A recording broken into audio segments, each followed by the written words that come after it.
Hello friends, आज के class में हम लोग देखने वाले हैं गाटरमैन कोच रिएक्शन। यह ऑर्गेनिक केमिस्ट्री का इम्पोर्टेंट क्वेश्चन है।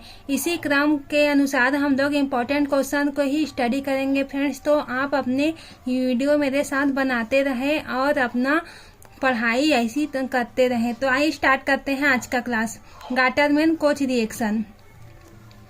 कुछ एरोमेटिक कंपाउंड को AlCl3 की प्रेजेंस में CO एंड HCl की मिक्सर के साथ फॉर्मुलेटेड किया जाता है। इसी रिएक्शन को हम लोग गाटरमैन कोच रिएक्शन कहते हैं। मीन्स क्या होता है, एरोमेटिक कंपाउंड लेते हैं फ्रेंड्स, क्योंकि Gattermann Koch reaction aromatic compound में होता है और किसके प्रेजेंट में होता है, AlCl3 के प्रेजेंट में होता है और CO एंड HCl का मिक्सर होता है। मिक्सर के साथ हम लोग फॉर्मुलेटेड करते हैं तो हम लोगों को गाटरमैन कोच रिएक्शन प्राप्त होता है। इस तरह से फ्रेंड्स ये गाटरमैन कोच का रिएक्शन ये यहाँ पर से ये कंप्लीट होता है। तो हम लोग मैकेनिज्म को देखेंगे और इसका हम लोग डिटेल में स्टडी करेंगे। तो अब देखते हैं हम लोग इस रिएक्शन को गाटरमैन कोच रिएक्शन के रूप में जाना जाता है। Reaction generally benzene and alkyl benzene तक ही लिमिटेड होती है। मीन्स क्या होता है फ्रेंड्स कि हम लोग गाटरमैन कोच रिएक्शन को जनरली हम लोग बेंजीन एंड एल्किल बेंजीन तक ही हम यहाँ पर ले सकते हैं। इसके अदर ग्रुप को हम लोग नहीं ले सकते। जैसे कि हम लोग देखेंगे यहाँ पर फिनॉल्स और फिनालिक ईथर ये सब को रिंग के साथ ये नहीं होता है। ये रिएक्शन जो होता है ये केवल किसमें होता है, बेंजीन एंड एल्किल बेंजीन के साथ ही होता है। तो अब हम लोग देखते हैं जिसमें मेटा डायरेक्टली सब्स्टिट्यूएंट होता है। फॉर्मुलेशन मोस्टली पैरा पोजीशन में होता है। यहाँ पर फ्रेंड्स क्या होता है कि फॉर्मुलेशन जनरली किसमें होता है, पैरा पोजीशन में होता है। यदि एटमॉस्फेरिक प्रेजेंस पर रिएक्शन की जाती है तो क्यूप्रस क्लोराइड जरूरी होती है। फ्रेंड्स हम लोग एटमॉस्फेरिक अगर इसमें करते हैं तो यहाँ पर क्या प्रेजेंट होना चाहिए, हम लोग में क्यूप्रस क्लोराइड प्रेजेंट होना चाहिए। और क्या होता है, हाई प्रेशर में होता है। यह हाई प्रेशर में होता है। हाई प्रेशर में किस में होता है, 150 से 200 क्यूप्रस क्लोराइड की आवश्यकता होती है। यहाँ पर हम लोग को फ्रेंड्स क्या होता है कि ये 150 से 200 एटमॉस्फेरिक में प्रेशर हम लोग को क्यूप्रस क्लोराइड की आवश्यकता होती है। किसमें, गाटरमैन कोच रिएक्शन में। और इसका हम लोग रिएक्शन देखते हैं फ्रेंड्स और इसका मैकेनिज्म देखते हैं कि गाटरमैन कोच रिएक्शन का मैकेनिज्म किस प्रकार से होता है। और ये 4th स्टेप में कंप्लीट हो जाता है फ्रेंड्स। तो आइए देखते हैं इसका मैकेनिज्म, आखिर ये किस प्रकार से अपना मैकेनिज्म शो करता है। ये होता है एरोमेटिक कंपाउंड को लेते हैं फ्रेंड्स। तो यहाँ पर CO HCl और यहाँ पर AlCl3 के प्रेजेंट में जहाँ पर क्यूप्रस क्लोराइड जरूरी होता है।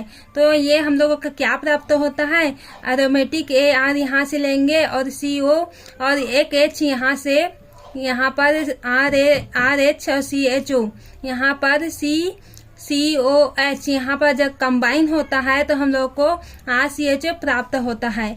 और मैकेनिज्म इसका देखेंगे फ्रेंड्स तो क्या होता है मैकेनिज्म में, ये फर्स्ट स्टेप है। फर्स्ट स्टेप में क्या होता है, यहाँ पर जो CO है प्लस HCl, यहाँ पर क्या होता है प्लस Cl3 लेंगे तो यहाँ पर हम लोगों को CH डबल बॉन्ड O और यहाँ पर CH ट्रिपल बॉन्ड O प्राप्त होता है। ये भी ट्रिपल बॉन्ड है फ्रेंड्स। तो ये हम लोगों को प्राप्त होता है। ये इस तरह से फर्स्ट मैकेनिज्म, फर्स्ट जो स्टेप है ये कंप्लीट होता है। और इसका सेकंड स्टेप में हम लोग क्या लेते हैं, एरोमेटिक कंपाउंड लेते हैं, बेंजीन लेते हैं। इसमें ये CHO और CHO इसका हम लोग रिएक्शन करवाएंगे तो क्या प्राप्त होगा, ये डबल बॉन्ड है फ्रेंड्स दोनों। और ये एक का डबल बॉन्ड है और एक का ट्रिपल बॉन्ड है। तो यहाँ पर क्या होता है, यहाँ पर बॉन्ड जो है डबल बॉन्ड यहाँ पर ब्रेक होता है। किसमें, यहाँ पर से डबल बॉन्ड ब्रेक होता है और ये प्लस होता है, इलेक्ट्रोफाइल की तरह बिहेव करता है जो कि कार्बन में आ करके अटैच हो जाता है। तो यहाँ पर क्या होता है, कार्बन में डबल बॉन्ड O के साथ ये हम H करके अटैच हो जाता है। आप देखेंगे कि जो बॉन्ड है वो H की तरह निकाल जाता है, तो ये सिंगल बॉन्ड में प्रेजेंट हो जाता है, जिसके कारण यहाँ पर प्लस चार्ज अटैच हो जाता है।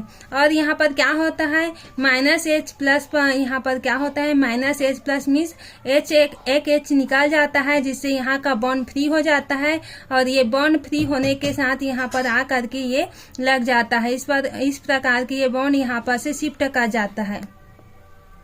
ऐसे करके यह शिफ्ट कर जाता है। तो -H यहाँ पर से एक H निकल गया, तो यहाँ पर हम लोग को बेंजीन के साथ ये जो प्रोडक्ट है हम लोगों को प्राप्त हुआ।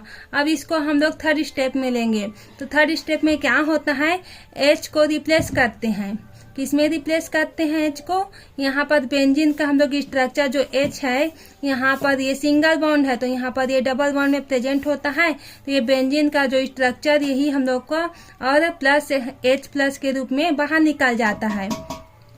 ये हम लोग को बेंजल्डिहाइड प्राप्त होता है। ये बेंजल्डिहाइड का प्रोडक्ट है फ्रेंड्स, जो हम लोग को प्राप्त होता है। और फोर्थ स्टेप में क्या होता है, H प्लस लेते हैं, यहाँ पर जो H प्लस निकला है उसको लेते हैं और ACl4 जो फर्स्ट स्टेप में हम लोग लिए थे AlCl3, तो हम लोग एक Cl एक्स्ट्रा लेंगे, तो ACl4 लेंगे। तो यहाँ पर क्या होगा, जो H है एक Cl को लेकर के यहाँ पर निकाल जाता है और यहाँ पर ओनली ACl3 बच जाता है। जो इस तरह से हम लोग का फोर्थ स्टेप में गाटरमैन कोच रिएक्शन कंप्लीट होता है।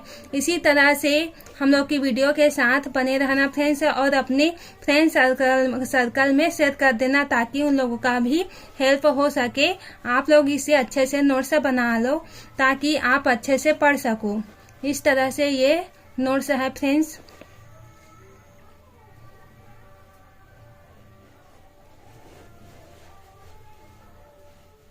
धन्यवाद।